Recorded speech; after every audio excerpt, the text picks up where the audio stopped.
अब इसको हम लोग सर्किट डायग्राम पे देखते हैं। ठीक है, सर्किट डायग्राम पे ये क्या क्या आता है। हाँ तो कोई सर्किट डायग्राम मुझे शेयर करे ऐसा जिसमें कि 3 वोल्ट और 5 वोल्ट दोनों सेपरेट सेपरेट हो। लेनोवो का देखिए 272 NM272 का डायग्राम कोई शेयर कीजिए। सर एक क्वेश्चन था। हाँ बोलिए। सभी रेगुलेटर में है ना, ये एलडीओ और ये कॉइल के बाद आउटपुट मिल रहा है ना। हाँ, सभी रेगुलेटर में 2 आउटपुट हैं। अब तो देखिए ये आप, तो ये एलडीओ किस लिए यूज होगा और ये आउटपुट किस लिए यूज होगा, वो बताएंगे तो अच्छा होगा। हाँ हाँ, ये आपने अच्छा क्वेश्चन किया है कि हर जगह पे 2 बार जिक्र हुआ है हर चीज का। एक बार हुआ 3.3 वोल्ट एलडीओ, और दूसरी बार यूज हुआ है 3 वोल्ट। मान लीजिए इसको कॉइल के बाद की जो सप्लाई है इसको ऑलवेज बोल सकते हैं, ALW। तो इन दोनों सप्लाई में क्या डिफरेंस है, किसी को कोई आइडिया है इसके बारे में? 3.3 वोल्ट एलडीओ और 3.3 वोल्ट जो कॉइल के बाद जो सप्लाई बनती है ऑलवेज, इन दोनों में क्या डिफरेंस है? आखिर 2 बार क्यों इसका इस्तेमाल किया गया? जब 3 वोल्ट और 5 वोल्ट ही चाहिए था तो फर्स्ट टाइम तो उसका एलडीओ में बन ही गया था, तो वहीं से यूज कर लेता। दोनों में डिफरेंस क्या है? सर, लैपटॉप के लिए इनिशियली सप्लाई चाहिए सर, वो 3.3 वोल्ट एलडीओ में थोड़ा कम एम्पियर रहता है। तो एलडीओ से हम बायोस को सब देते हैं सर। बाद में लैपटॉप ऑन होने के बाद वर्किंग के लिए हमको ऑलवेज एम्पियर ज्यादा रहता है सर, उसमें वो यूज करके हम लैपटॉप में ये करते हैं। मतलब इसको सीधा लैंग्वेज में ये बोल सकते हैं कि ये जो एलडीओ की जो सप्लाई बनती है, ठीक है, स्टार्टअप। हाँ इसमें एम्पियर की रीडिंग बहुत कम होता है, बहुत कम। इसलिए इसको हम लोड इस पे हम नहीं दे सकते। लोड देने के लिए हमको दोबारा से सप्लाई जो जनरेट करता है, जो कॉइल्स के बाद जनरेट होती है, इसमें हमारे एम्पियर हाई होता है।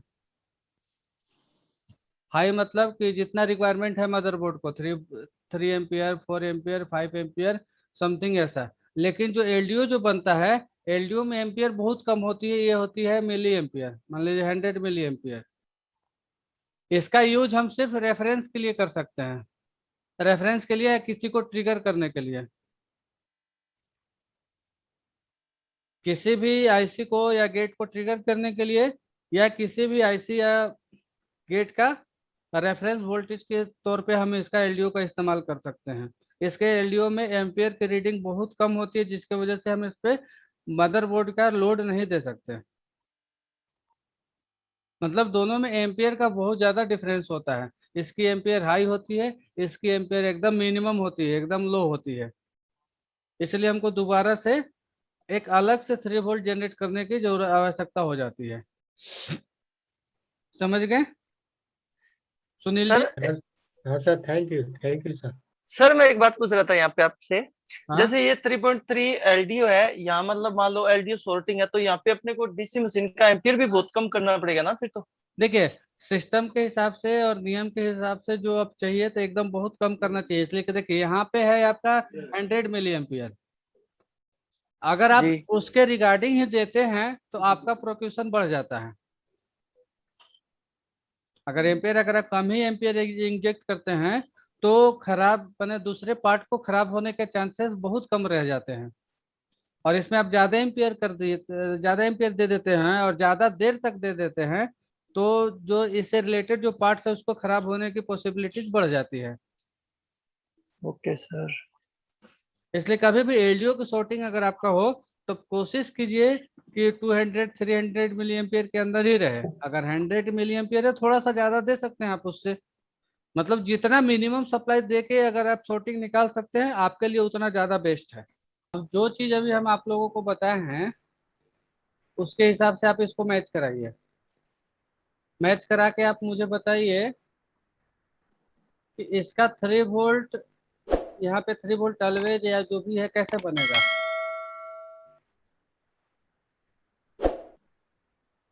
दो 2 3 4 5 पर भीन आ रहा है, पहले भीन आएगा। हाँ 2 3 4 5 पर जो भीन आ रहा है तो भीन आएगा, यहाँ पे भीन आएगी, और उसके बाद EN LDO इसमें नहीं है तो LDO आउट करेगा उसके हिसाब से अब 17 नंबर पिन से। अच्छा पिन नंबर 17 से एलडीओ आउट करेगा, मैंने भीन आते के साथ आउट करेगा। हाँ ये LDO आउट करेगा, तब फिर इनेबल आएगा 11 और 12 पर। फिर इनेबल आएगा 11 और 12 पे। तो फिर 3 वोल्ट ऑलवेज और 14 नंबर। फिर जाकर के यहाँ पे एलेक्स मैंने जो भी है ऑलवेज ई। तो ये 12 11 नेबल 1 और नेबल 2 सर पहले इन आएगा सर, बाद में EN2 आएगा सर। आपका कहना है कि पहले भी इन आएगा बाद में EN2 आएगा। हाँ बाद में LDO बनेगा सर। एलडीओ 3 नंबर पे बनेगा। बाद में EN1 आएगा सर, बाद में आउटपुट आएगा। 4 आएगा, इसके बाद 5 आएगा। हाँ सर। चलिए 2 लोग हो गए, एक हो गए विकास जी और एक हो गए अभिनंदन जी। तो विकास जी के साथ कितने लोग हैं और अभिनंदन जी के साथ कितने लोग हैं? हिमांशु जैन। हाँ सर बोल रहा हूँ सर। बोलिए। हेलो। आपके हाँ सर हाँ इसमें पहले है ना विन की सप्लाई, विन और ग्राउंड, उसके बाद इनेबल 2, उसके बाद इनेबल 1 मिलेगी, उसके बाद पावर गुड, पावर गुड के बाद LDO और पावर गुड, और उसके बाद फिर आउटपुट निकलेगा। और कोई बताएं? साजिद खान, साजिद खान साहब। जी सर, अस्सलाम वालेकुम। आप बताइए क्या क्या मिलेंगे?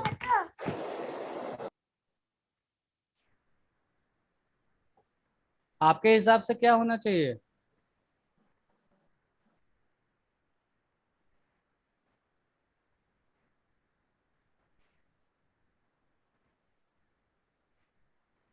सर ये सिंगल रेगुलेटर है ना सर?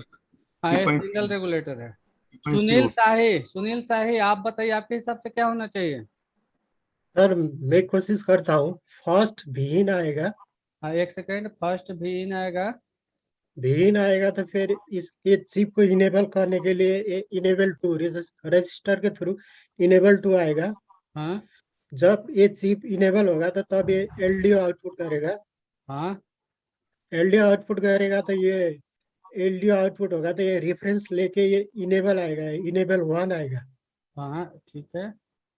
इनेबल 1 आएगा तो ये इनेबल होगा, ये चिप्स वर्किंग में आएगा और ये एलेक्स को आउट करेगा।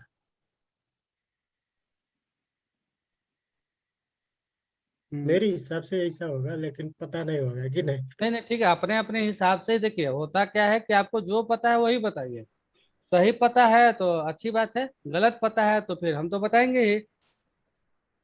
ऐसे ही लगता है सर, आपने वो डायग्राम दिया था ना, उसमें फर्स्ट बीन था, फिर ये रजिस्टर होके ये इनेबल 2 था, उसके बाद ये LDO निकलता है, LDO निकलने के बाद ये इनेबल आएगा और उसके बाद लास्ट में आउटपुट आएगा। ठीक है। अब हेलो हेलो। बोलिए हिमांशु जी। हाँ सर मैं ये बोल रहा था, एक्चुअली इसमें पहला विन विन ग्राउंड, उसके बाद इनेबल टू के बाद LDO निकलेगा, LDO के बाद इनेबल 1, और इनेबल 1 के बाद पावर गुड मिलेगा, पावर गुड के बाद आउटपुट निकलेगा। ठीक है। और ये कौन है? प्रवीण सोनी।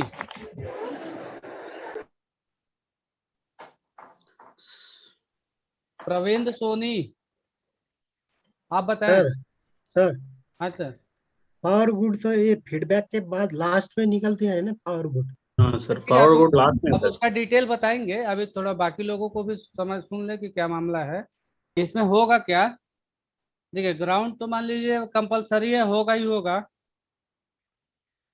ये तो सब में है, आप इसको बोले या ना बोले ग्राउंड तो होगा ही होगा। ठीक है। उसके बाद क्या होगा, भी इन आएगी 2 नंबर पे आपका भी इन आएगा। तो जैसे ही भी इन मिला इसको,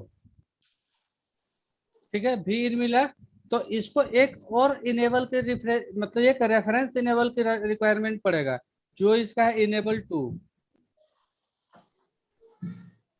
ये आएगा थर्ड नंबर में। जब इसको इनेबल 2 मिलेगा तो इसका आईसी इंटरनल ऑन हो जाएगा। ऑन होने के बाद ये आपका 3 वोल्ट वीएलपी आउट करेगा, मतलब इसको बोलेंगे एलडीओ। ये हो जाएगा आपका 4 नंबर में, ठीक है।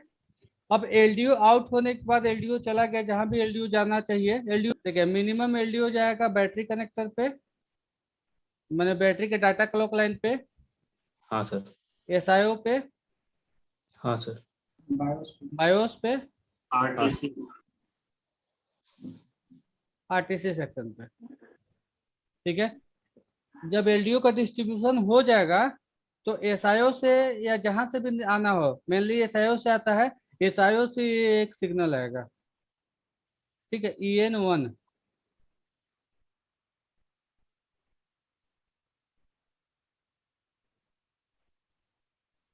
एसआईओ से क्या आएगा, EN1 सिग्नल आएगा। जब EN1 आएगा तो इसका इंटरनल आईसी ऑन हो जाएगा।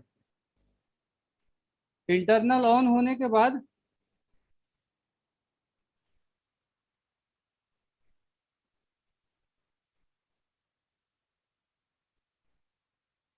इंटरनल ऑन होने के बाद आपका क्या होगा, यहाँ पे आउटपुट के लिए रेडी हो जाएगा।